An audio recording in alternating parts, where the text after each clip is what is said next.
Have you heard the old saying, don't judge a book by its cover? But that's what people do, right? We judge everything by outward appearances. In my experience, a great album cover can make or break the decision on whether I buy an album. So go on a journey with me as we look at some great album cover designs and talk about why I believe that you need a personal designer for your album artwork. This is Judged by the Cover. Hi, and welcome to Judged by the Cover. I'm Josh. I'm Phil. And, hey, we're back. We look like we're wearing the same thing as our last episode, and that's because we recorded them back to back. Don't give away our secrets. Don't give away the secrets, yeah. But yeah, today we're kind of going back to, the kind of the how and the why that this show started. And really, it's just about looking at cover art, whether it's from iconic albums or just albums that we love. And it's just kind of looking back at the past. What can we learn from it? What are some of the reasons why they did X, Y, and Z?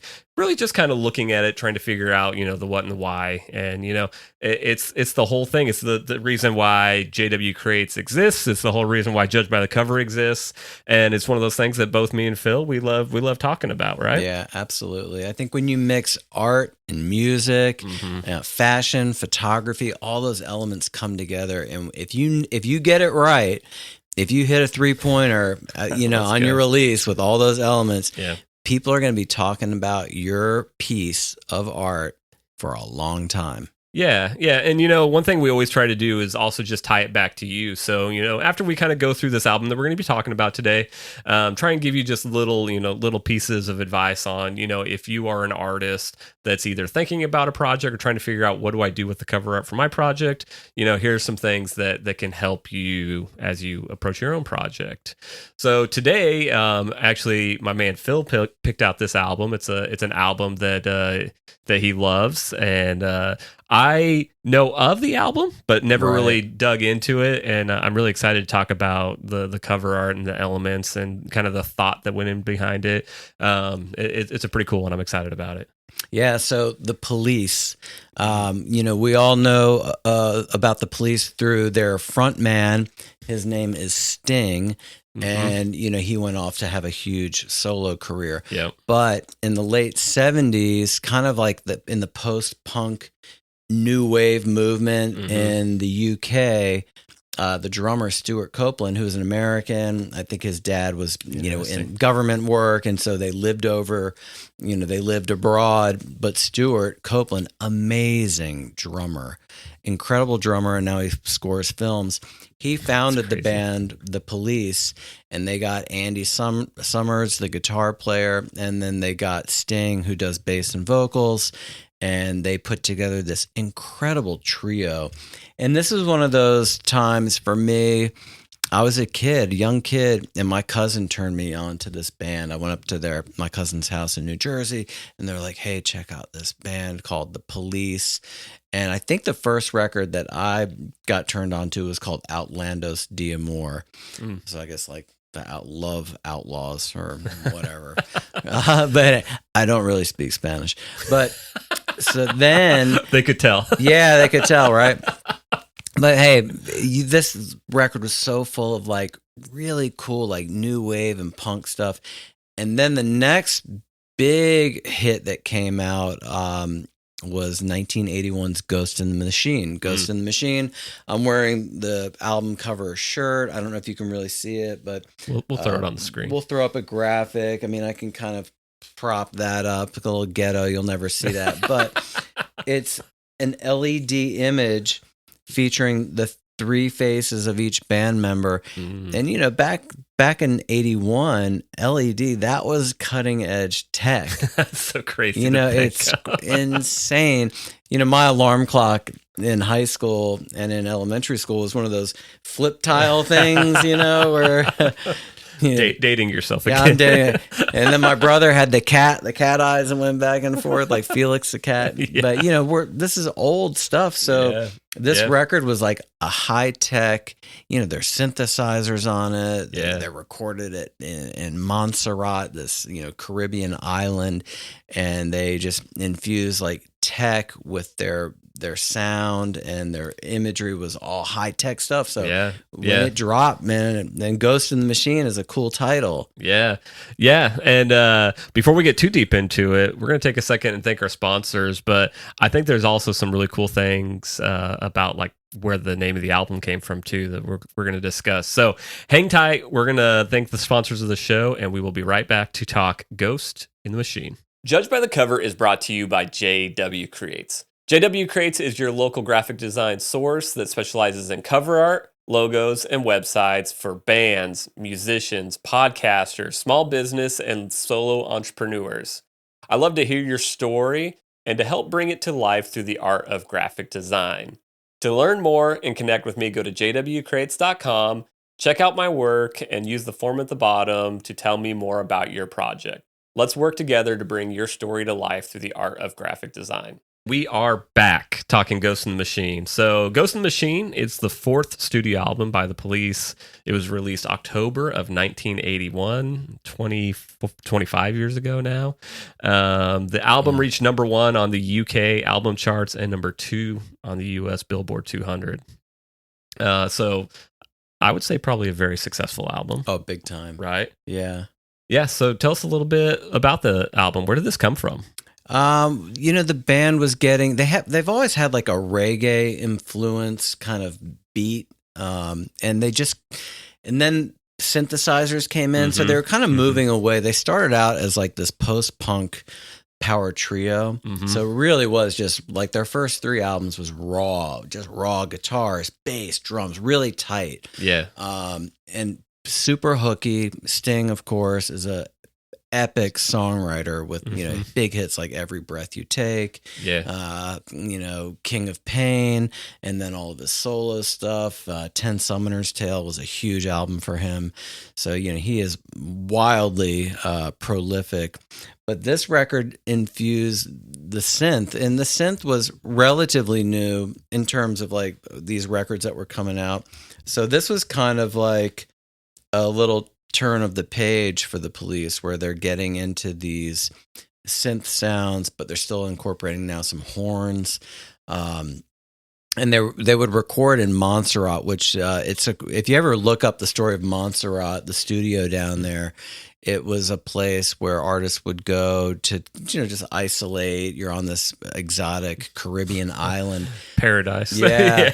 But unfortunately, several years ago, a huge earthquake, it was a volcano, it's like a volcanic island, and it destroyed the whole city. Oh my gosh. So now this place no longer exists. So it's kind of like crazy what happened, how it got destroyed. It was almost like Vesuvius or something, like these epic cataclysmic events wiped it out.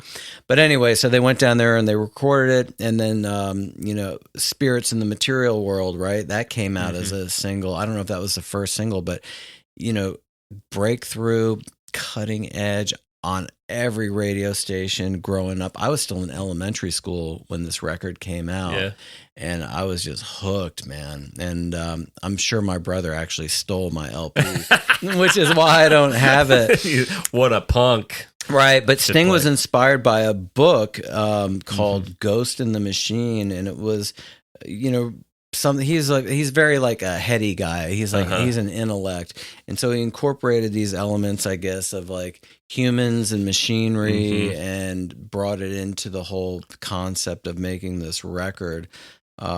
And then they got this graphic designer, Mick Haggerty, to put together. The band couldn't decide on a photo, evidently, according to the internet. Yeah, right? that's what my research said. Yeah, they couldn't. Which imagine that. Imagine that, right? It's so common. Like, nope, I hate it. Oh, you love it. I hate it. Yep. And so I guess a decision was made. Like, well, we're going to do a concept, and this guy nailed it. Again, this LED was cutting edge technology. I was joking around saying my bedside alarm clock was one of those flip tiles that would tell me it was 6:30 in the morning. So LED was like, oh, that's mod. Yeah. And to be more specific, they call these a 7-segment display, and that's because they make the numbers and everything and letters out of these 7 segments. So like your calculators and alarm clocks and digital clocks, it all kind of use this this technology to display the Was it information. LCD, like liquid crystal display? No, this was before. What was this called? 7-segment display. 7-segment display. Mm-hmm. Yeah, I kept seeing that terminology in the notes, so I had to go look it up, and we'll share some graphics and stuff that kind of give you a visual of what that is.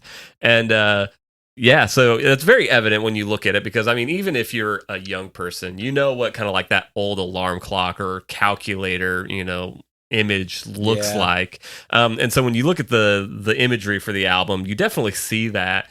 But I never really knew. I thought maybe these were like Chinese symbols or something, because really? I really didn't. I know of the Police. I know I've heard the hits, Right. on radio and stuff like that, but I never really listened to them, so I didn't know what these images were supposed to be.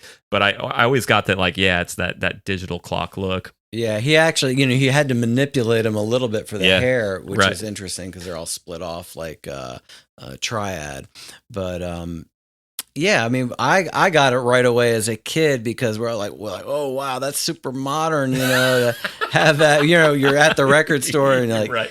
you got to find out what's inside. And it's funny, when you opened it up, you pulled out the sleeve of the LP. It was all like the motherboard, the transistors on the inside, all lit up with images of each band member, their face in there. So are they the ghost in the machine? Yeah, and the whole, like, that whole inspiration, and it's way too heady for me to understand, but like the book is dealing with these ideas of like, is the brain like this ghost that lives inside this mechanical body? Oh wow! Like that's the whole thing that it's dealing with, and like, are we just creatures of like that just follow our instincts, or is like the brain something more, and are they connected and stuff like that? So I was trying to understand it because I was like, oh, that's really cool. Like trying to dig that out, but it's way too heady for me. I just. I ain't smart enough for that. But how about this? It came out in 81, and we're talking about this in 2026. Yeah. How cool is that? What did we decide? 45 years? Something like Did that. we do I'm terrible at math, but it's over 40 years, right? Yeah. So we've been talking about it a lot, but if you are just listening and not watching us on YouTube, I'll just kind of explain. If you haven't seen this album cover, it's a black background, and then it's got the red icons that are in that 7-segment display that kind of look like the icons that you would see on a calculator or something like that. And but they look a little bit different because really the top of them is to show off the hairstyle of each band member, which is kind of funny to me because like the hairstyle, that's the one determining factor. Like it was the 80s. It was all about the hair. And did they always have like the center one is Sting with the spiky hair? Did he always kind of have that spiky hair look? Yeah, always. And I think this one, or the one on that's Stuart Copeland on the right, the drummer. And I'm assuming that's kind of like a comb over look, maybe. Oh, yeah, it's kind of like a little moppish. Yeah. And then I don't know what that Andy one. Summers is the guitar player on the left. He had a little more like Rod Stewart look, spiky. Okay. Yeah, so you've got those, and then you've got the Police up in the top corner in a white font, and then Ghost in the Machine in the bottom corner. Just easy to read fonts. Super clean, super simple, but just really cool use of imagery that was like state of the art back then. It's so crazy to think that was state of the art.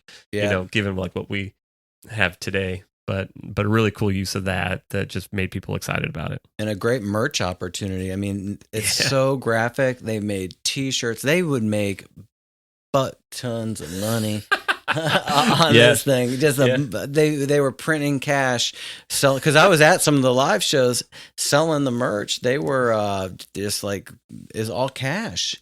Yeah, and that's how they made a ton of money selling this stuff. Yeah, it's great for them, because if you aren't going to shows and buying merch from bands, whether it's a CD or a shirt or a sticker, start doing that. Yeah. Maybe, a band like the Police, they probably don't need your money as much as, say like a local artist, but buy the merch. Hey, I bought this, online from somebody, and it shipped from UK, and it's actually a really nice quality T-shirt. I wasn't too disappointed. Yeah. So do it. Yeah. Really just simple, iconic. I love the whole story, that they couldn't decide on a photo because, I feel like there's a lot of like pressure from artists like, oh, we got to use a photo. They got to see us. They got to know. Yeah. But it was cool that they brought in this designer that just took this really cool idea and still is able to show off the personality of each member of the band in this really cool digital way. I wonder if he actually made a 7-segment actual chip or whatever. Yeah, because they didn't have Photoshop in 1980s. Yeah, like, how did he really do it? I wonder if he had to like cut and paste stuff. Probably. I heard that if on the original album, if you can find this at your local record store, you might even see like the frames inside of these units. I guess it would. I don't know. Would they fill with some kind of color? I don't understand how it all works. I think it's just the electricity activates. Oh, okay. I don't know. Are they LED lights? Yeah. See, we need a scientist. Someone smarter than us. Tell us in the comments how these old displays from the early 80s actually how work. They actually worked. And this album cover, kind of became so iconic that I think it was Rolling Stone named it, one of the top 50 album covers of all time. It may have. I think did it win a Grammy? It won the Grammy Award for Best Recording Package in 1979.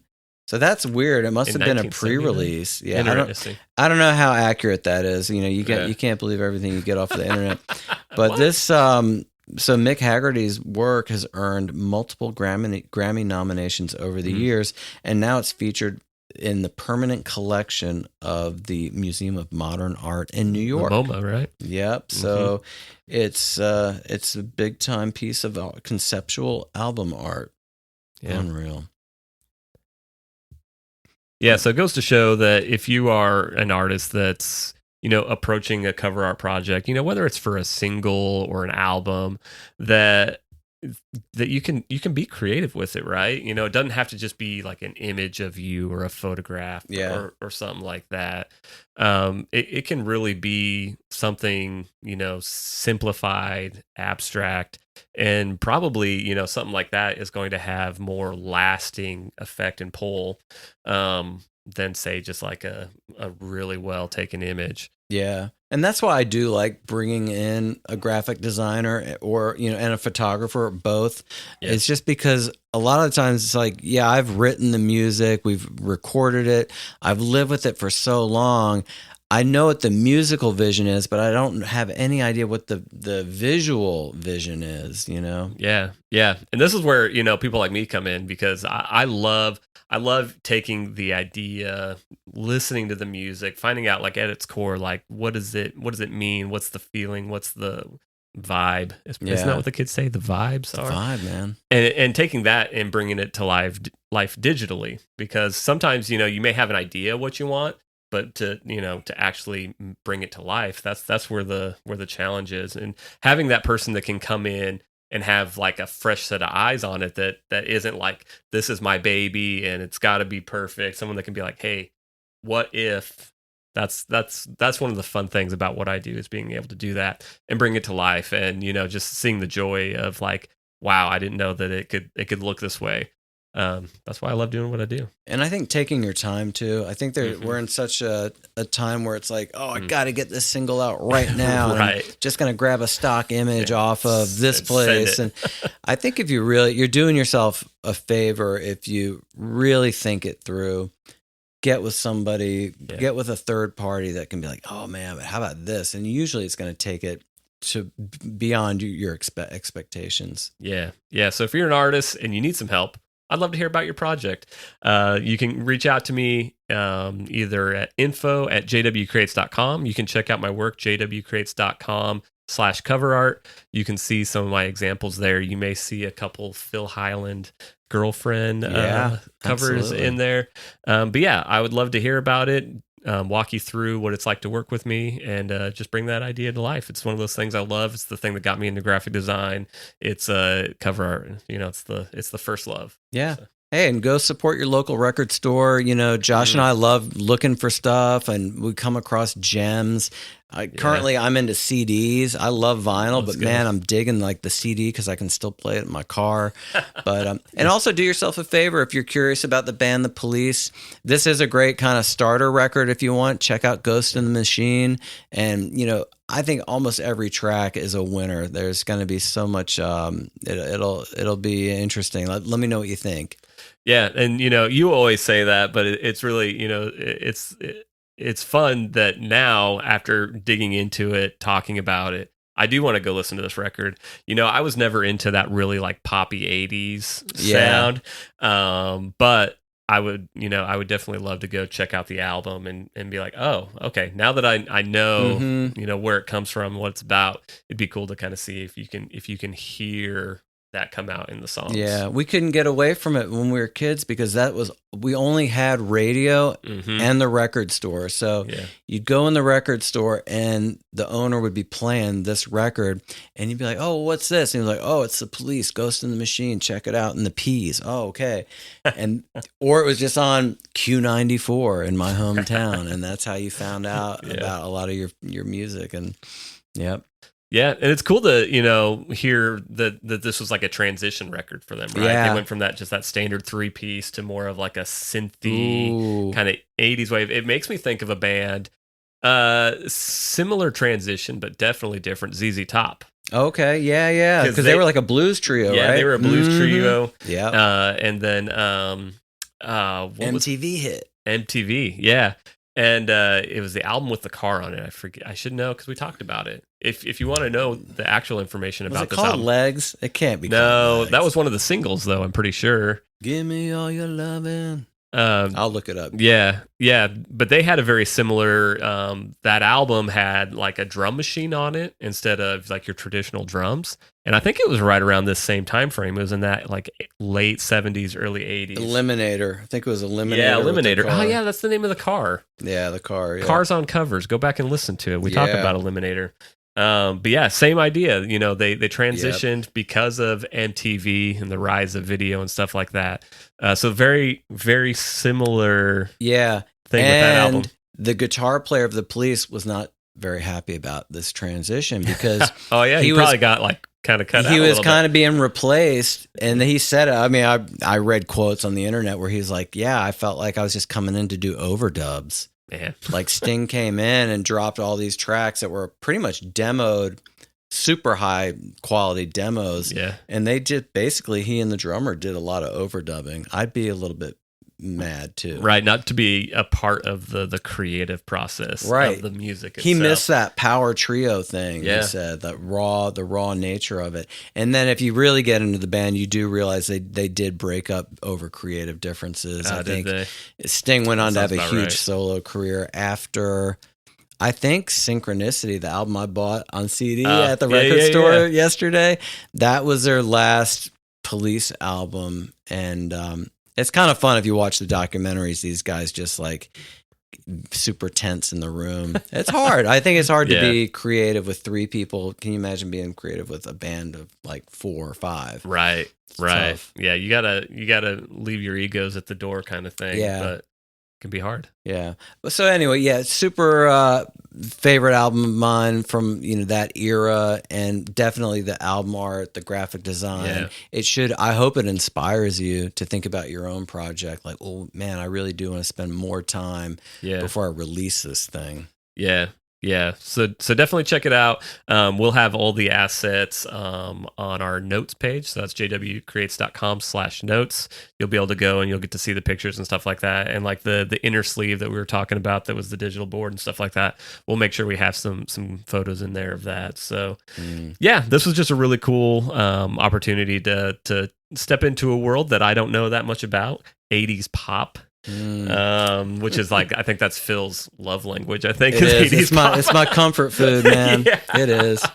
So yeah, go check it out. I'm gonna do the same. I'm gonna go listen to the album and maybe fall in love with something that maybe I should have been listening to all along. Who knows? You never know.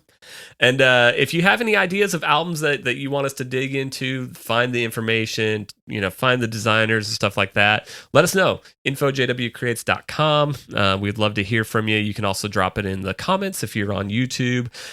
You can find us on all your favorite spots, whether that's YouTube with video or on all your favorite podcasting apps. And while you're there, leave us a review. Hit the like buttons, the share buttons. Yeah, tell a friend. Yeah, all the good stuff that helps small podcasts like us continue to grow and get us in front of people who love the same things that we love. So thank you. We appreciate it. Well, you guys, we're going to try and do our best to be more in front of you this year with cool content, talking about cool albums like this. Maybe some interviews. Oh yeah, that'd be cool. Yep, I love doing interviews. Yeah, we're gonna try and actually show up a lot more this year than we did last year. So that's it for today, and we'll see you on the next one. See you guys. Thanks for tuning in.